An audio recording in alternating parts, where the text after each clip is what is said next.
But thank you everybody for coming this afternoon. I know it's a beautiful Thursday afternoon, but we appreciate you taking the time to log on. Today is going to be recorded, so if you hear of any friends that weren't able to listen, feel free to pass on the info that it was recorded. I will send out the link to all juniors and seniors sometime next week. So for those of you that might not recognize me, I'm Allison Lockridge. I'm the college and career counselor at the high school. And with our help of our amazing PTA, we have a great panel of alumni from GHS who are current students from all over the country today. And they'll be giving you a firsthand look at their campus lives. So we're going to ask, well, we have a number of questions that were already presented to us, but we really encourage all of you to ask questions throughout the webinar. And if you can use the Q&A function instead of the chat, that would be great, just so I can keep track of all those questions coming in. And I'd like to go ahead and just start with introducing our panel today. So I'm going to start with Nick. Nick is a rising junior at Bucknell, as you can see in his background there. He's a business analytics major with a philosophy minor. Nick is involved in many intramural sports. He's the captain of the club tennis team, and he's involved in Greek life. And we have Kate, who's a rising junior at UCLA, so all across the country. She's a communications major and a global studies minor. Kate is an account executive at Bruin Media Group, a UCLA athletics marketing intern, and also involved in Greek life. Jackson is a rising sophomore at Princeton. He's undecided with his major, but intends to study something within social sciences, and he's a recruit on the golf team. And we have Jadelle, who is a rising sophomore in the honors program at UConn Stores. She's a double major in psychology and human development and family sciences with a minor in sociology. Wow, that's a lot. Jadelle is a John and Valerie Rowe Health Professional Health Scholar. She was a Day of Pride scholarship recipient, which is very exciting. She's involved in community service, and she's active in attending on-campus cultural events. And finally, Ava is a rising sophomore at Northeastern. She's recently declared psychology as her major, and she's also involved in Greek life and active in community service. So thank you, panelists, for joining us on this beautiful Thursday afternoon. We really appreciate you taking time out of your schedule. And we'll go ahead and get to the first question. So we'll go ahead and start with a few questions that came in, and then we'll open it up. So feel free to post anything in the Q&A function as you wish. Okay, so the first question, your first year of college is an exciting time. You have the real opportunity to make decisions on how you want to make these next 4 years your best years. Yet we all remember some mistakes or maybe some poor decisions that we might have made in those beginning years. Can you talk a little bit about a mistake or maybe a poor decision that you made and what you learned from it? We'll go ahead and start with maybe Nick. Yeah, sure. So, this might be kind of a stereotypical one, but I think kind of branching out and being more social than maybe I'm comfortable with, especially in, first semester at school was definitely something that I wish I had done more of. I was very focused on school and schoolwork, and, it didn't really take a lot of time to try and reach out and meet new people, which might have been a little bit more uncomfortable for me. But I think now, looking back on it, I wish I had done more of that. Also, I would say, looking back at kind of the introductory courses that you take your first year, more or less introductory, unless you place out of some stuff, definitely wish I had focused more on those, because, if you take advantage of those introductory courses, you can set yourself up with, a solid GPA the first semester or two, and I think it'll be really helpful. Yeah, kind of similar to that. I think the mistake I would say I made the most my freshman year was I made friends quickly that I loved, and so I was just comfortable with that, and so I kind of just stuck to them, and I didn't really meet as many people as now I think I should have. I was also definitely spent way too much time in my dorm room. That's like one piece of advice I would give incoming freshmen is like, don't spend too much time in your dorm room. Find somewhere else to study, find somewhere else to eat. Like, I love my roommates. That's why I spent so much time there, but I wish that I had even spent time with them just outside of the room.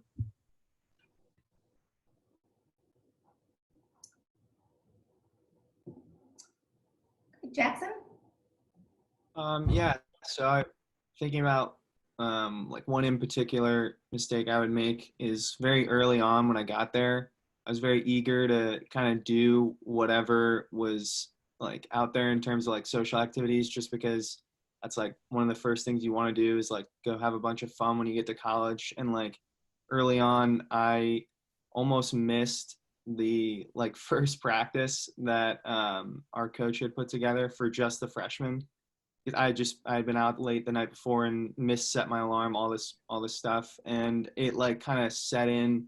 Just like when you get to college, obviously you want to have a lot of fun, but it's also important to like really like set up boundaries for yourself in terms of scheduling and like being sure you can get to all your commitments and like being able to balance everything. Just because like I had to learn that lesson early on, almost missing a practice and all that. So yeah, it's definitely important to just be able to sort of keep yourself in check with scheduling and making sure that you know what time you have to be anywhere, any place. So yeah, it's definitely something I had to learn early on. I think for me, more on the academic side of things, it was definitely a hard transition to make, going from like the high school workload to like big lecture classes. And I obviously started taking like honors classes that are slightly different in college. And when I did start struggling a little bit, I think my biggest mistake was not like asking for help or going to the resources that we were told about. Because either I was like too shy to go or like didn't know where they were. I think that if I had asked for help, it would have made like the academic side of things a little bit easier. But then definitely like starting to change that in my second semester, I did see good results. So that was, I think, my mistake for first semester. Kind of to reiterate what Kate and Jada, like a combination of what they were both saying, for me, I would definitely say that first semester I did get a little too comfortable with like a typical routine and typical friends and professors that I would see, whatever. And so I would definitely recommend to go out of your comfort zone and to definitely use the resources that professors are offering for you, random lectures on campus that you could attend, things like that, to kind of break up your team, meet more people, and get like the full academic experience that you're at college for. Great. And Jadelle, you mentioned you're in the honors program. I you could expand more about what that looks like. I know I get that question a lot. So for UConn particularly, basically when you apply, I think there's a specific deadline that you have to apply before to be automatically considered for the honors program. And so with your acceptance, they'll tell you if you've been accepted into the honors program. And your first year, you live in 2 dorms that are just honors kids. So, and like there's a dining hall in one of the dorms. So you pretty much only see each other, which was also kind of like a mistake that I made. I kind of only stayed in those 2 buildings in terms of friends. And then you're required to take, I think, 6 credits. So that would be 2 classes that are honors. And then there's like different sort of activities and like different, like there are seminars that are given, different like class picking things. So different events that you go to and you write a reflection on them, and you get credit for those reflections that then count towards your graduation. So there's a list of like events that you have to go to by the end to graduate with just honors, and then kind of stuff like that. You do a thesis your senior year, and yeah. And what about housing? Are you housed with all honors students? You're housed with all honors students the first year, and then you can opt to continue in honors housing. So for me and my roommate chose to leave honors housing because we didn't like the locations of where the dorms were. But that being said, you can still walk into whether it be first year housing to go see certain advisors and stuff like that. So basically living in these honors buildings help you find people who are like in your honors classes and make that transition easier, as well as having the advisors downstairs and different resources available. But as you move up in terms of honors housing, like a lot of people end up leaving. You can always apply back in, but yeah. Okay, awesome, thank you. Okay, let's see. In your first year, you will be encouraged to try new things as a way of getting involved and meeting new people. Can you talk about how you found ways to get involved and how you met the friends that you have today? So one thing that Bucknell does great, and I'm sure a bunch of other schools do as well, is in terms of orientation and kind of the first week or so of school, they had us do a lot of activities and staying very close with our kind of floor on our building. So we did a lot with them. And so that was kind of my first set of friends, other than my roommate, of course, who I spent a lot of time with. But I think kind of reaching out and trying to join maybe a club that you might be interested. It doesn't have to be something that you think you're going to do for all 4 years of college, but just something that maybe piques your interests, maybe is something, maybe just to, find some new friends or meet some new people. I joined club tennis pretty early my freshman year, and that was a great way to meet some people that, I still play tennis with nowadays and I still talk to now. So I think kind of branching out and trying to find maybe a club or some sort of activity to do with other people that other people like to enjoy is a great way to find friends and kind of the people that you share interests with. So for me, UCLA rushes as soon as we get to school before our classes even start. So that was how I made my first friends. And then from there, I had a really social dorm, which was super fun. So as much as you can, try to go to dorm events or just introduce yourself to people in the first week of school. It sounds so strange. And when you get there, it is a little strange, but everyone's happy just to meet a friendly face. So just introduce yourself to the people on your floor, and then when you see each other around, they'll recognize you, and then you can become friends. And that's how I made my friends outside of Greek life.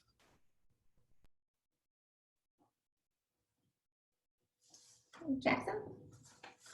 Yeah, I think just to reiterate what Nick and Kate have said so far, I think just like it's a mindset thing in terms of like being open to meeting new people, and like as straightforward and as easy as that sounds, like it might be hard at first to try to like encourage yourself to just make friends whenever possible. And it doesn't have to be anything crazy, but just like the simple act of like saying hi to people when you see them, even if you don't know them well, just so that you can like sort of build rapport with people. That's huge. And also just like they were saying, being open. There's like you go into the dining hall and you're not with like those few friends that you made really early on, just go sit with somebody that you might have met once or twice and spark up a conversation. It's as easy as that. And I know just from certain interactions like that, it goes a long way, not only for the person that you like had that lunch with, but also just like sort of the vibe that people get off you. Like if you give off positive energy, like people are going to want to talk to you, and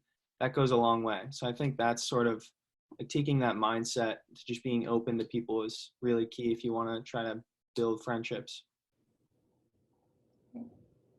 I also think that like one of the big things that our RA reminded us is that everyone feels as awkward as you do, and like it's a transition for everyone. So like there will be some people who are more comfortable with just coming up and introducing themselves to you, but even if that's like not something that you are comfortable with, kind of like how I am, what I did is I just like stalked a bunch of like UConn related like the cultural centers or certain like departments on campus that were having events like the first week of school. So the cultural centers were having like tours where you got to see like what happens in each cultural center and stuff like that. And so that's how I ended up meeting people that like had similar interests to me. But also I agree with like the club thing and also being involved with the dorm stuff. Like I know that at UConn, the first weekend that you get there, you basically like spend most of your time with the people on your floor, and like some of the events are optional, but I think it's super important to go to them because that's how you create those like closer friendships, especially with the people who you live with. So at my school, we had an orientation that lasted a couple days, like weeks before you actually come to campus as for your first year.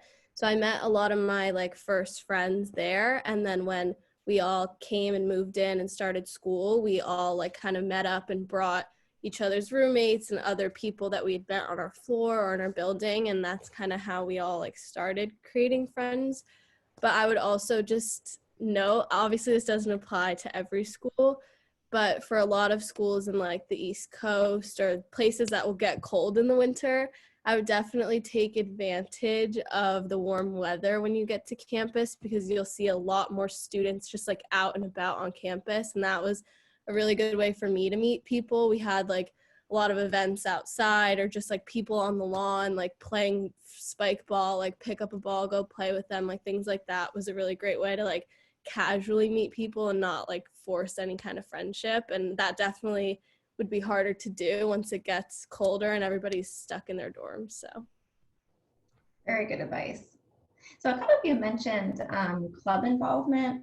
At some colleges, clubs are selective to join. I'm just wondering if any of you have had experience with that, if some clubs on your campuses are competitive to join, and if you can comment on that at all. Yeah, I feel like I have some experience with this. So my involvement in school is mostly with like internships and jobs, but it's kind of similar. At least at UCLA, since we're such a big school and everyone is so involved, and that's how they got into UCLA. Everyone wants to be part of clubs. So we do have application processes for the more competitive clubs. I don't really know how to phrase that. That's more kind of a pre-med thing. Most clubs have an application and you can get in as long as you show some interest. Like, for example, one of the clubs I'm in is Undergraduate Business Society. And as long as you go to a meeting and just introduce yourself to someone, then they'll let you in because they know that you want to be involved and go to their events. And they're just looking for like active students. A lot of people just want things for their resume. So they'll just apply to a million clubs and then not really go. So they're more like the more academic clubs have that vibe. And then I also did club swimming my freshman year. And so I would say the sports clubs, you just go to the first practice and you're in. You don't even have to be good. Like they accept everyone and it's really fun. Anybody else have any experience with that? yeah, for us, we have a really big like club fair right when you first get to school. And so that was like a super easy way because I didn't realize like the different levels of like commitment each club wants. And there's a really like big range between clubs. But there's obviously like so many that like you can definitely find a club with like the type of commitment you want for whatever subject, academic, club, whatever, like you can find it. So I would definitely recommend going to, if you have any kind of club fair at your school, because then you'll get just like the best way to see every type of club offered to you. And for us, for sports, I don't know if it's like different at different schools, but a bunch of my friends are on the club lacrosse team. And it's actually very competitive, and they had to like go to like midnight tryouts and like crazy things like this, and like a bunch of people got cut. But our intramurals are very similar to what Kate was saying, where like you can just show up, make a team, and like play a pickup game kind of thing. Great. Okay, we have several questions around what it's like to live with a roommate and how you found your roommate. So whether that was through, did you pick your roommate in advance, did you do a random selection? So if anybody can just comment all about dorm life, living with a roommate, and the selection process, that would be great. So for Bucknell, there was you kind of didn't pick your roommate. It was more of a survey, as I think maybe most schools do. I'm not sure. So you would kind of put in when you go to bed, are you kind of organized, 50 questions of kind of who you are and how you live. But I think I got lucky, and I think most people get roommates that they enjoy spending time with, and they enjoy being around, and they become your friends kind of throughout college, which was my case. But even if you get a roommate that is maybe not you kind of don't get along with, or they kind of don't hang out with the same people as you, it's still very manageable. There was many people on my hall that kind of had some roommate issues. If it's really, really bad, you can always switch rooms. But I think, if you're able to manage with pretty much everyone. I think hall life is kind of a little weird at first. I know, especially kind of taking showers with shoes was weird. But you get used to it pretty fast. To answer the question about how I found my roommates, mine was not random. I chose mine. I had two. And I joined the Facebook group, which I'm sure many of you have done or will do. And some people post a little bit about themselves, some pictures. But I didn't even know this was a feature until I was just playing with it, but I went to the members of the group and you can see who you have mutual friends with. And I actually had a mutual friend with someone from Greenwich High School, with one of the girls. So I followed her on Instagram and reached out to her that way. And she had already had a roommate, and I actually had an extremely good experience with both of my roommates. They're still my best friends. But also, just a little bit of advice, just because you love your roommate or roommates, don't just be friends with them and don't do everything with them. Like, we literally would have every single meal together, and I don't recommend that. I loved them, but it would have been better if I had branched out a little bit at the beginning. Great advice. I personally, sorry. Yeah, go ahead, Jada. That's good. Okay, so I chose my roommate from home, so she went to Greenwich High School, and like I am torn between whether I recommend it or don't recommend it, because obviously we had known each other and had been friends for a while before we decided to room together, and like being roommates with one of your friends is a completely different level of friendship.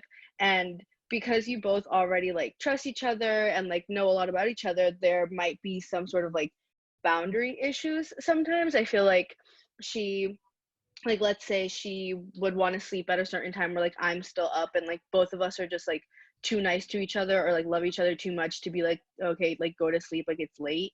So I think that when it comes to sort of like being roommates with someone that you have been friends with before, it's kind of a hard thing to do. Like, I love her. We're rooming together again this year, or our sophomore year, but it definitely was an adjustment, and like we had to kind of had those hard conversations where we would have to discuss like what's not cool and what is. So I think that like even if you do know your roommate and like you pick them, if it was like you connecting through social media or someone that you know in person, it is still difficult to have those discussions and establish boundaries.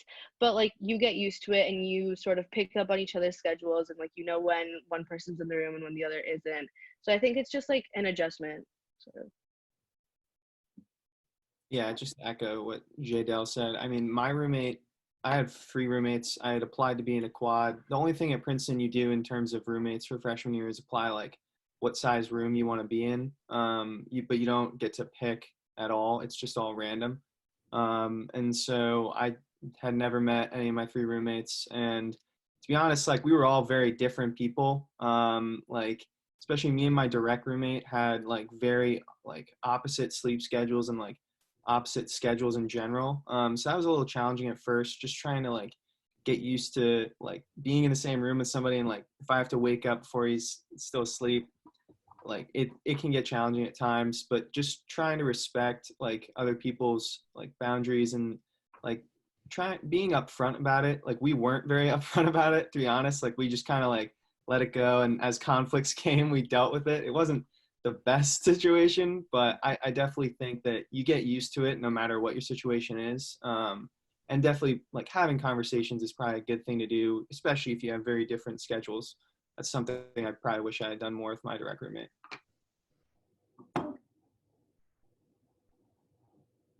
Ava, any other comments there, or are you good?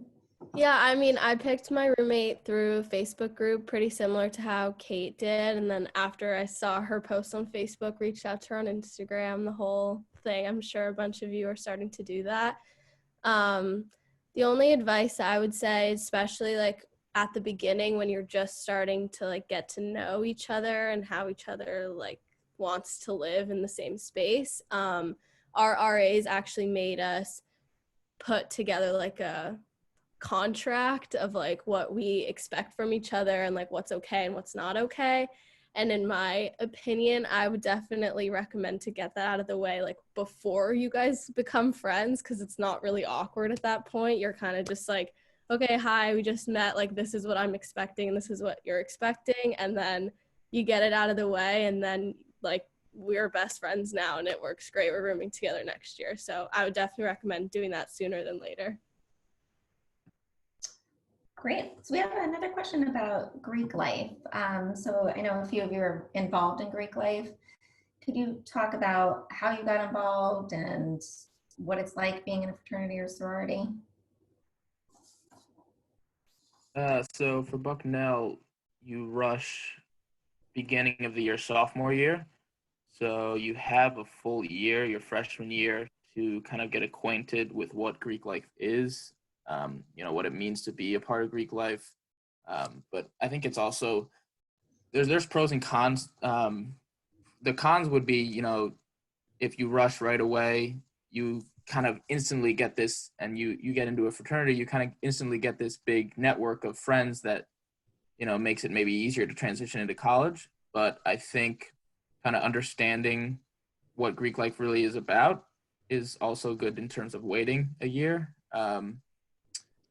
So I rushed this past year, and I got in, and it's been great. You kind of your network, like I said before, kind of expands, instantly. And I love all the guys that are in the fraternity, and it's not like some people might think that kind of fraternity to fraternity are kind of like rivalries, and they don't like each other. But I have friends in pretty much every fraternity on campus. So I think you'll find, if you really want to join Greek life, you'll find the right fraternity for you, or sorority.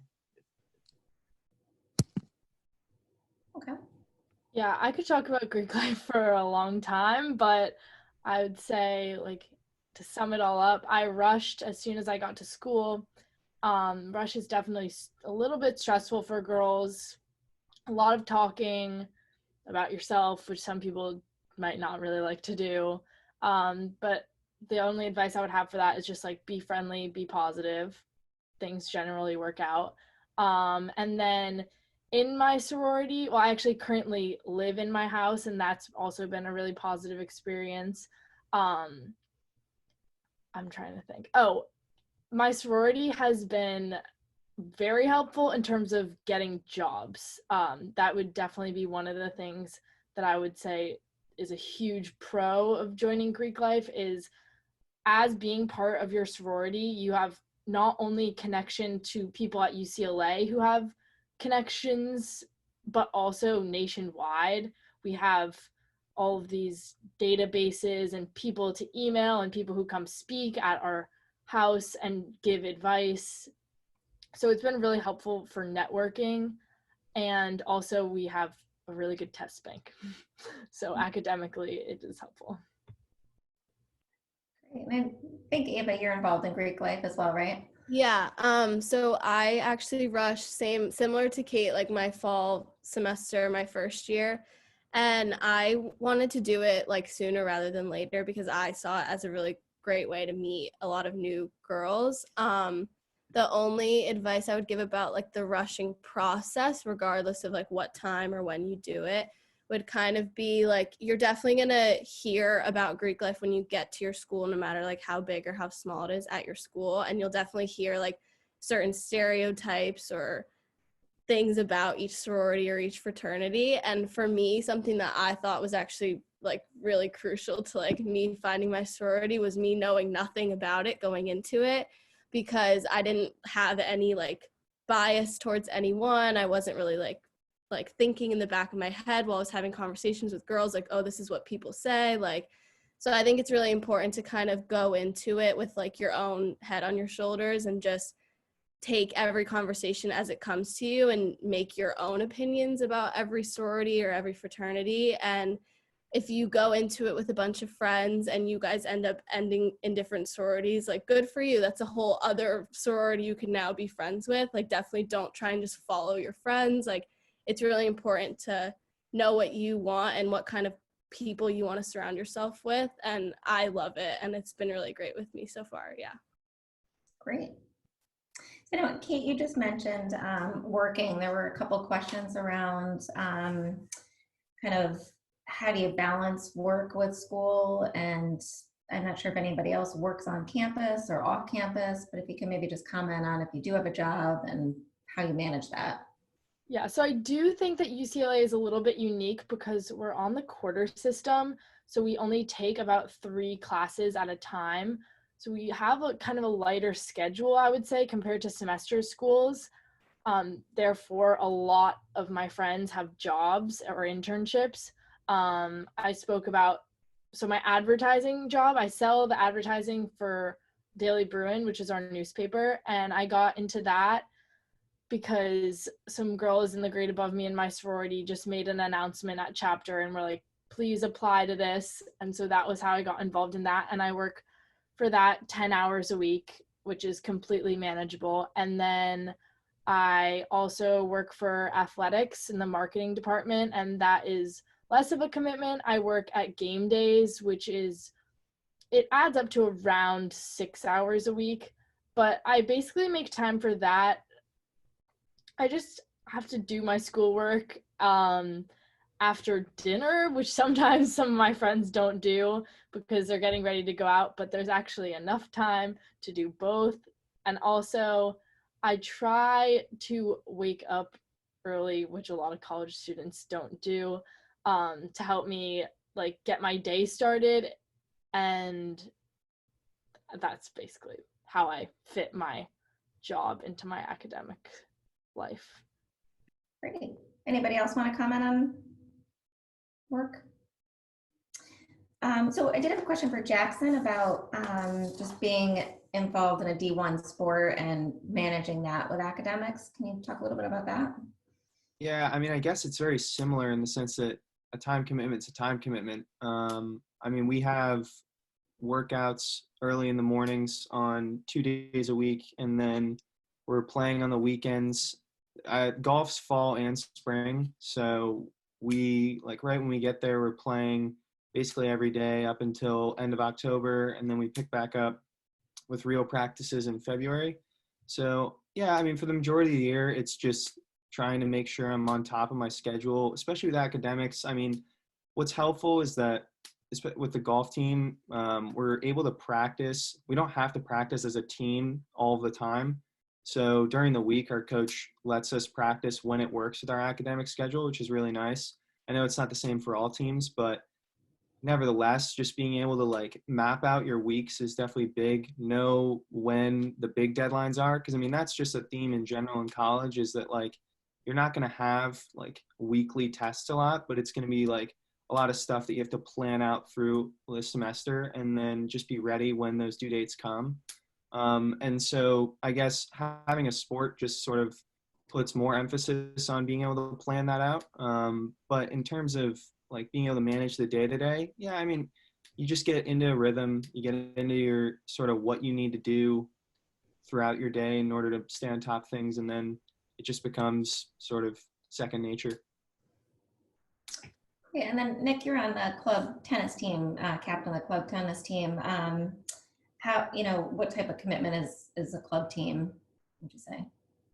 So it's kind of as big of a commitment as you want it to be.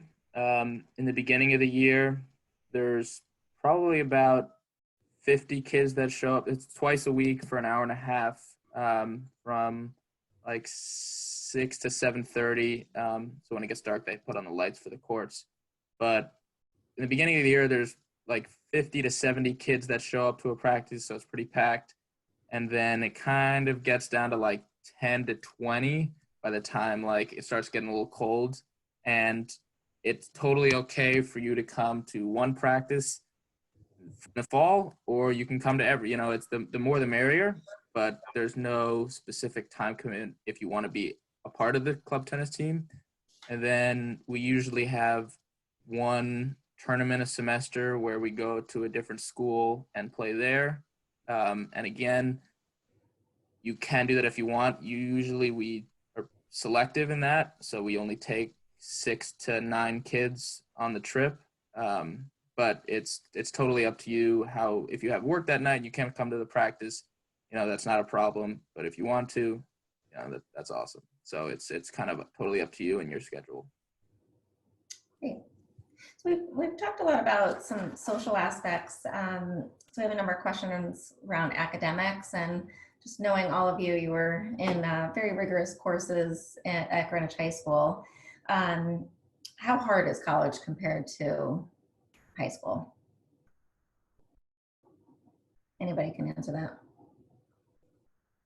From my personal experience, I found that it depends a lot on like what kind of classes you're taking. Like my first semester, I was taking similar like types of classes that I took my senior year in high school. Like I was taking a language course, I was taking an economics course, which I took my senior year in high school. I was taking a social sciences course, sociology, which is very similar to some of the other social sciences you can take at Greenwich High. And I found that a lot of the material is similar in terms of like the basic concepts. It's just that you start to get more and more in depth the farther you go into whatever you're studying. And so that can be challenging. But I found in terms of like the difficulty, if you're thinking about like trying to get the same grades, the challenge is that you're just not going to be submitting as much work for grades. So you have to sort of be able to know without getting constant grades to tell you how you're doing. You have to know sort of how well you know the material going into like a midterm or a final. So you just have to be able to like take that sort of like self-check on like, okay, do I actually know what I'm doing? And if you don't, then you just got to reach out to your TA or whatever the class provides in terms of a smaller group so that you can get the help you need. I think that's, if you're able to do that and you're able to self-advocate for yourself without having to know like week by week what you're getting in terms of grades, then it's not going to be like way harder than what you've experienced before, in my opinion.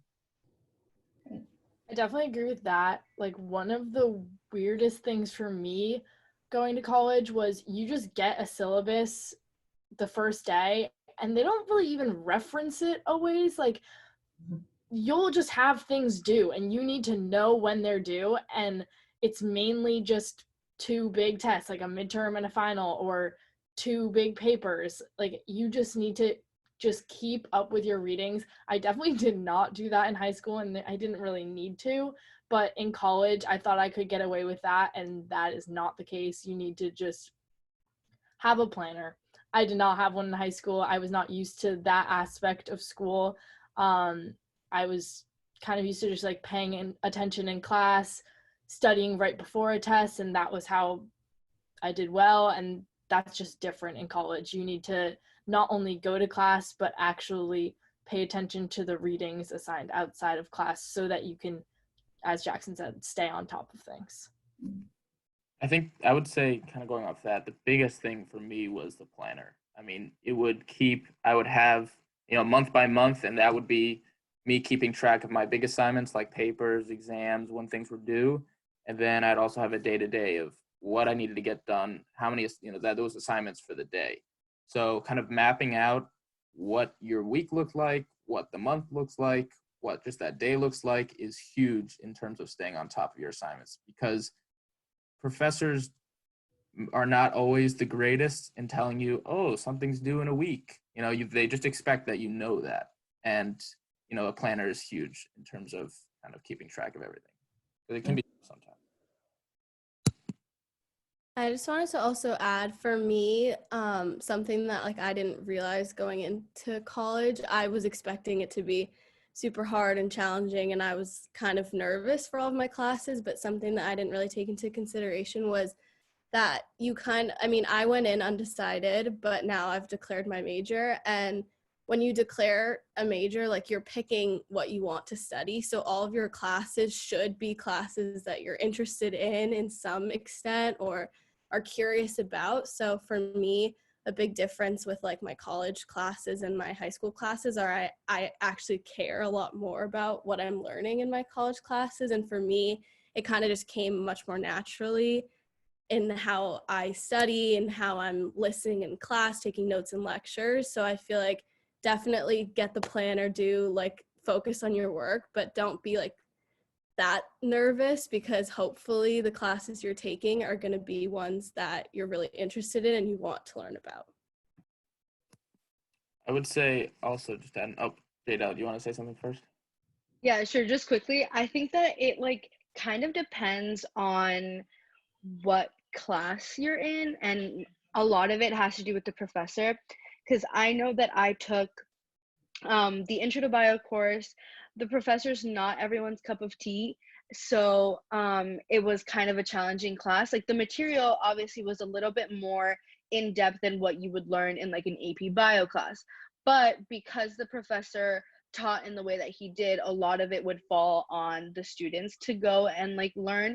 So you have to be, again, like everyone said, very mindful of the time that you're putting towards like specific classes. Because I had a class that like I literally could give like 30 minutes to, and my work for 2 weeks could be done.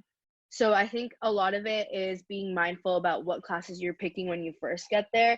And I made the mistake of piling in like 3 STEM classes in one semester, and like all of them were very demanding in terms of my time. So I think that it's important to sort of like space that out, but also like know that a lot of it's on you, because like assignments aren't going to be due the next day, like the day after that they're assigned. They're going to be due a super long term, so you have to be very like paying attention to that. What I was going to say was, you know, if you're coming in freshman year, you're probably not going to have a job on campus freshman year. Maybe, you know, maybe you apply for one, but I would say when you get there and you're first starting classes, you know, if you're not an athlete, you do have a lot of time. You know, classes are really only, you can have classes ranging from, you know, just an hour and a half on that one day to, you know, probably 4 or 5 hours at the max. Obviously, it depends on how many classes you're taking and, you know, the quarter system versus semester system. But you do have more time than you think you're going to have. So, you know, it's not like if you have a lot of work, you're not going to find the time to do it. There's a lot of time in the day when you get to college. Just one last thing also on the note about it being a lot about your professor, whether or not a class is good or bad. For me, joining a sorority early was super helpful in that aspect, because I could ask the older girls, like, has anyone taken this class? Who's a good professor? But if you don't know anybody or have that kind of resource, my advisors also were really helpful going into my first semester. And I was just asking like, okay, like, do they have good reviews? Like who's good, who's bad? And also the website Rate My Professor, I've seen to be pretty accurate in my experience, but definitely check who your professor is when you're looking for a class. Yeah, and just tacking on to that, like Princeton has its own like rate your professor kind of thing. And so it's definitely worth it to look to see if whatever school you're going to has something like that. Because I mean, that's like the Bible at Princeton. Everybody checks the rating on Princeton courses as to like what they're taking and what they're getting themselves into. So definitely getting as much information as possible about like the class that you're going in, not just going into it based off, oh, the title sounds cool. It's really important. And just to add to that, I know most of you were in a lot of AP classes. Did any of you use AP credit to advance in courses, and any advice around that? I personally completed my language requirement with my AP credit. I finished like first year English, and then I chose to like not transfer credits in for like the grade. So I kind of like, well, because I did so like ECE. So when I took AP Bio in high school, I chose to audit the grade and take it again my freshman year, just for like another shot at like a better grade. So I did that as well as transferring in credit. For me, I also did EC and my AP credits from high school. And for what I found was it actually was super helpful because I came in with like about a year of credits and a lot of them went towards our like core curriculum. So we have like NU Path credits and almost all of them were filled by me going in with my APs. So right away, I got to start taking classes for my major and for my minor and things that I was interested in instead of having to do random liberal arts requirements. Yeah, I think the way Princeton operates with AP credit is you can't use it as like a credit to a course taken at Princeton, but you can get out of intro level classes. But through my experience, like I had taken AP Econ in high school, but then I decided to just take intro to econ again in the fall, just because I mean initially I thought I was definitely going to major in econ, so I wanted to sort of double up to really know if I knew it. And then one of the biggest takeaways I learned is that what you cover in AP econ or AP whatever is probably not going to cover everything that the school is going to like expect you know in the subject. So if the situation is similar to the school you're going to where you can get out of intro level courses, but you might not necessarily be able to use it for course credit, I highly recommend just taking the intro level classes because you'll just end up having a better understanding of what the class is. And also it might be somewhat easy early on just because you have familiarity in the subject. So I highly recommend not skipping intro level classes just based off having AP credit, unless you can knock out some base credits that you're not going to like pursue in that subject. Okay, let's see. Time for a couple more questions. I think this one's an important one to ask. How has the current pandemic we're all in right now affected you? Maybe you can talk about how your transition has been to distance learning, and has your college communicated to you about any plans that are being developed for fall semester? So for Bucknell, transition to kind of remote learning was, I think, one, most of my professors just went straight to Zoom, and we did, the first class, we just kind of talked about what the rest of the semester was going to look like. And, for one of my classes, the exams were taken away because they wouldn't have been effective from home. So they just added a couple projects. But then my professors kind of realized that Zoom would sometimes not work for people in different time zones. So they went to recorded classes, and you can kind of watch them whenever.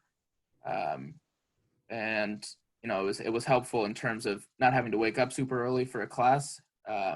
But I think recorded classes are kind of a challenge in terms of asking the professors questions, or if you're not too sure about something, asking them questions, or but they were actually pretty good at giving you options. So I think for all my classes, you could just request to do a private Zoom call and kind of go over anything you wanted to. So that was good.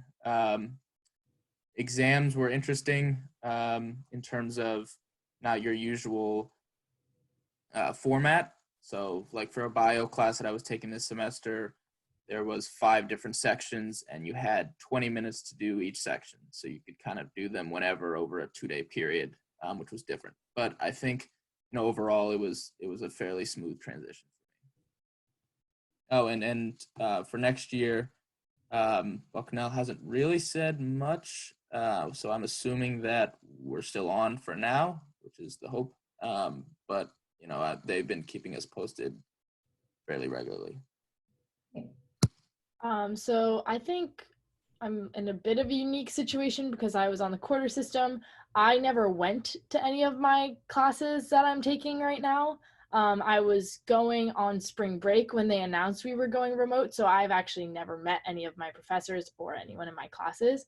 So that's been a bit interesting because one of the things I definitely enjoy about college is you make friends in your classes and you form study groups, and I can't do that because I don't know who's in my classes. All of my classes are non-synchronous, which means that the lectures are just posted. And I would say my friends at school have had all different experiences. So this is just my experience, but every single one of my classes is either papers, projects, or open note tests. So pretty much nothing is like a test on the Respondus browser, which some people are doing, where you actually have to just put everything aside like a normal classroom test. So I've enjoyed that aspect of it because I do find that part of school a bit annoying and not like the real world. I'd say my professors have done a good job of making themselves available to us through Zoom office hours. And my TAs have been extremely communicative and emailing us like all the time, which is not normal. And then in terms of going online for next quarter, UCLA administrators have been saying some things to the press about us possibly going online. And I think yesterday they told the faculty that it is extremely possible that we're online for the fall.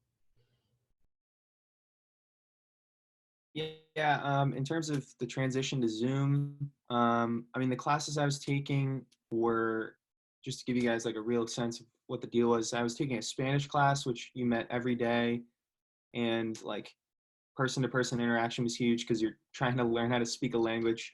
So that was just, but at the same time, I think that was one of the easiest transitions in terms of online because we would just get on a big Zoom conference call and our professor would share screen her presentation, and then it would just kind of be like the same thing, just talking to people on Zoom.